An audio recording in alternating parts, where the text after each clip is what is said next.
Fala, meu querido aluno, minha querida aluna, aqui é o professor José do canal Farmacologia Fácil e mais uma parte da última aula, né? Então, uma continuação da última aula, que é sobre a revisão dos fármacos antihipertensivos em alvos, né? Alvos de atuação, alvos terapêuticos.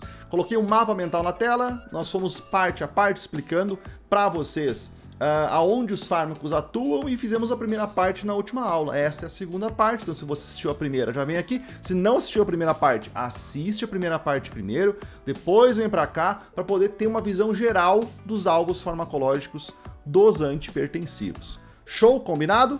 Eu sou o professor José, professor de Farmacologia e Fisiologia há mais de 12 anos e aqui embaixo do vídeo você encontra o meu outro a fazer do meu dia, que hoje em dia é um dos principais trabalhos meus, que é a produção de conteúdo exclusivo para alunos. Isso mesmo, a plataforma Farmacologia Aplicada R2A, que é um local onde você aprende farmacologia de verdade, com qualidade. São mais de 150 aulas exclusivas, tem apostila, mapa mental, tem cadernos de questões, tem vários e vários bônus dentro da plataforma e, claro, o acompanhamento. Você pode mandar dúvidas dentro da plataforma, nas comunidades do Telegram e do WhatsApp, ou diretamente para mim, no meu WhatsApp particular. Eu acompanho os alunos individualmente por 12 meses. Então, olha que beleza!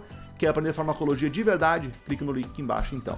Se inscreva, ative as notificações e vamos para a segunda parte da revisão de antihipertensivos.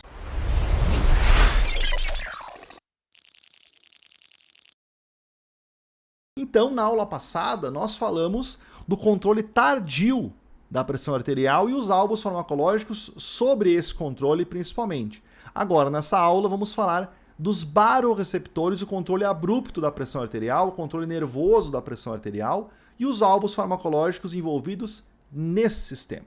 Então vamos lá. Então a queda de pressão, ela não vai acontecer, não vai gerar apenas uma alteração da diminuição do fluxo sanguíneo, uma percepção renal e uma resposta tardia. Ela também vai ser percebida por baroreceptores. Os baroreceptores são células especializadas, são receptores especializados, especialmente no nosso arco aórtico e na nossa bifurcação das carótidas, que percebe as mudanças da pressão arterial. Pequenas mudanças na pressão arterial já disparam baroreceptores. No seio aórtico são muito importantes porque o que sai da aorta vai para a periferia. Então é um perfil de pressão arterial de chegada, de envio de sangue para todo o nosso organismo, sangue oxigenado. E na bifurcação das carótidas é importante porque ela vai perceber o fluxo de sangue que vai chegar no cérebro. Então veja como é inteligente esse design, né? E são baroreceptores propositalmente colocados nas duas regiões do sangue que vai para a periferia e do sangue que vai para o nosso cérebro para perceber como que está o limiar da pressão arterial. E aí então os baroreceptores mandam um sinal para os núcleos reguladores do nosso cérebro e lá então ele vai enviar ou não ativação, vai ativar ou não o sistema compensatório para aumentar a pressão arterial ou não vai ativar nada e deixar a pressão arterial normal. Esse sistema que aumenta a pressão arterial é o sistema nervoso autônomo simpático.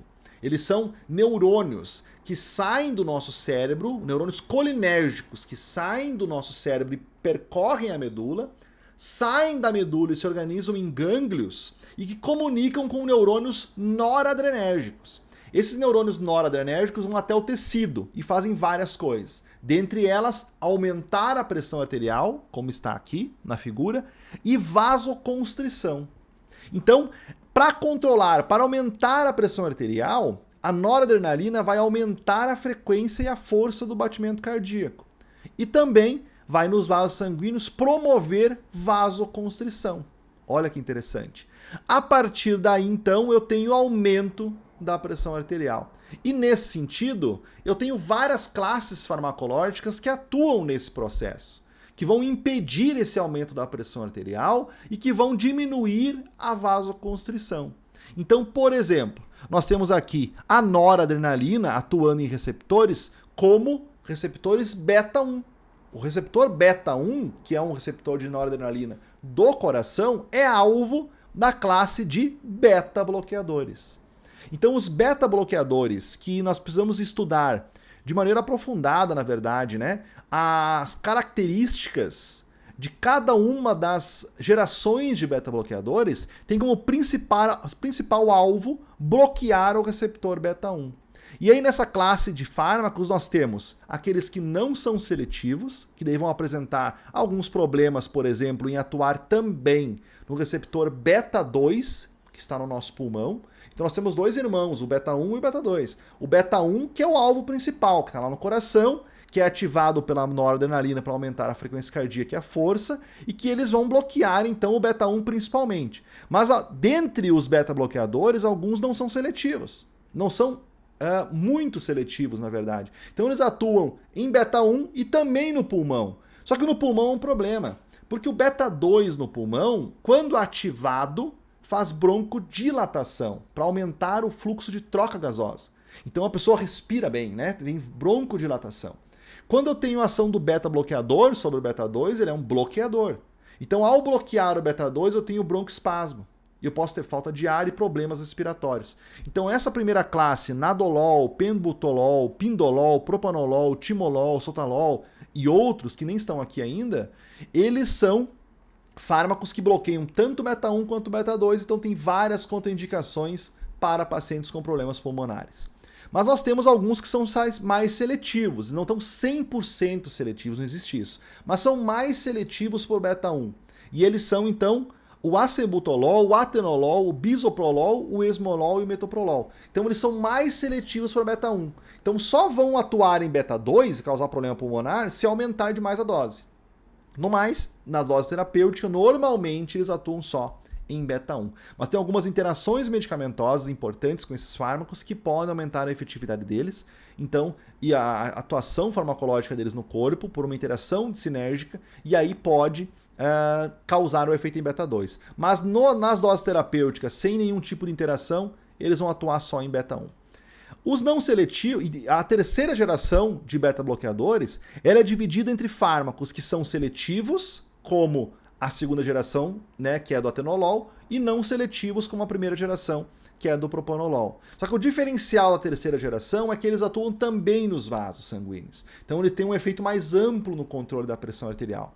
São eles, então, a primeira parte da terceira geração de fármacos que atuam tanto em beta-1 quanto beta-2, ou seja, causam problema pulmonar, mas que atuam nos vasos. Nós temos principalmente o labetalol e o carvedilol. São dois beta-bloqueadores que vão fazer, então, um efeito nos vasos sanguíneos também, relaxando o vaso e tratando bem melhor a hipertensão arterial, mas vão ter efeito no pulmão também. Então, também tem contraindicações para pacientes com problemas asmáticos ou problemas cardiorrespiratórios, né? Ou problemas respiratórios, melhor dizendo. E a última geração, que é a terceira geração, parte 2, vamos dizer assim, são fármacos que atuam nos vasos e são beta-1 seletivos. Então atua só no coração, não atua no pulmão, e atua nos vasos também, tendo um perfil antihipertensivo muito melhor também, que é o betaxolol e o nebivolol. Show? Então essa é a principal classe de medicamentos que atuam então na resposta adrenérgica, na resposta rápida à queda da pressão arterial, que são os beta-bloqueadores. Mas além deles, nós temos também fármacos que atuam diretamente nos vasos. Nós temos os vasodilatadores diretos, como hidralazina, nitroprusiato de sódio, que vão atuar nos vasos sanguíneos, causando um relaxamento dos vasos sanguíneos de maneira direta, o que é útil, especialmente em emergências hipertensivas, onde a pressão arterial está descontrolada e eu preciso utilizar, então, algo que atue rapidamente, de maneira intensa nos vasos sanguíneos, para diminuir a resistência periférica de maneira ampla e assim o coração vai diminuir também a frequência. Porém, isso pode gerar um efeito rebote no coração, porque aquela história da compensação. Eu tenho uma diferença entre a periferia e o coração que precisa ser mantida. A diferença entre a pressão de saída do coração e a pressão da resistência periférica, mais ou menos 40 mg de mercúrio. Se eu diminuo muito a resistência periférica com um vasodilatador direto, o coração vai tentar manter essa diferença, aumentando a frequência. Então esse rebote cardíaco é muito perigoso quando se utiliza um vasodilatador direto. Então normalmente ele é usado no hospital numa emergência hipertensiva junto com outros fármacos que controlam a frequência cardíaca. E nós temos também os bloqueadores de canais de cálcio, que vão ser divididos em duas classes, aqueles que são mais seletivos para canais de cálcio do coração, e aí são mais utilizados para problemas cardíacos e arrítmicos, como o verapamil e diltiazem, e os bloqueadores de canais de cálcio da periferia, como a classe dos anodipinos, que são mais seletivos para os vasos. E o que o bloqueador de canal de cálcio vai fazer? Impedir a entrada de cálcio no músculo. Se você impede a entrada de cálcio no músculo, você vai impedir ou diminuir a contração muscular e assim a vasoconstrição. Então, eles são vasodilatadores periféricos, né? Aqueles que são mais seletivos para os vasos, como a família do anodipino, e cardíacos, principalmente diltiazem e verapamil, que são cardioseletivos. E nós temos também, por fim, né, a classe que atua de maneira central, diminuindo a liberação de noradrenalina, né, por atuar em receptores alfa-2. Né? Os receptores alfa-2 são receptores pré-sinápticos que vão, quando ativados, diminuir a resposta do simpático. Então é como se eles bloqueassem essa resposta nervosa, bloqueassem ou tirassem da jogada a resposta nervosa do aumento da pressão arterial. São eles clonidina e metildopa. Fármacos muito utilizados, por exemplo, como uma quarta droga na terapia escalonada da hipertensão arterial sistêmica ou na hipertensão gestacional, a pré-eclâmpsia, por terem poucos efeitos adversos, né, que podem comprometer o feto e serem efetivos na questão de diminuir a resposta, pelo menos nervosa, de aumento da pressão arterial.